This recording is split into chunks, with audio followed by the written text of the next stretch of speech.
Hello guys, কেমন আছো? আশা করি তোমরা সবাই খুব খারাপ আছো। আর আমি নিজেও খুব খারাপ। ভাই কি গরমকাল পড়েছে ভাই, এই তো ভাই মহা খারাপ জিনিস। আকাশ থেকে রোদ পড়ছে না যেন, সারা আগুন পড়ছে যেন। আর বর্ষাকালে সারা ঘরে জল ঢুকে যায়, আর গরমকালে সারা আগুন পড়ে। এটা কি হচ্ছে ভাই? ভাই 1 ঘন্টা বেরিয়েছি না রোদের মধ্যে ভাই, অবস্থা পুরো খারাপ হয়ে গেছে। হ্যালো, মুখ থেকে জল পড়তে জলের জল হয়ে গেছে পুরো। আছি না পুরো। তোমরা ভালো থেকো, ঘরে থেকো, আর রাস্তায় কম বেরিয়েও ঘরে থেকেও। আর এই গরমে রাস্তায় প্লিজ ঘুরো না, তাহলে অবস্থা শেষ হয়ে যাবে। আমাদের অবস্থা পুরো খাইল, রোদের মধ্যে ঘুরে কাজ করতে হচ্ছে, কিন্তু কিছু করার নেই, কাজটা করতেই হবে। কিন্তু এই যা গরম পড়েছে ভাই, আর পাচ্ছি না।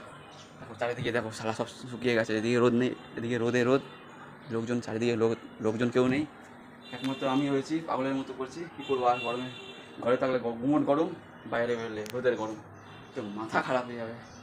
তো ভালো থেকো, ঘরে থেকো, আর কি বলবো, টাটা, হরে কৃষ্ণ।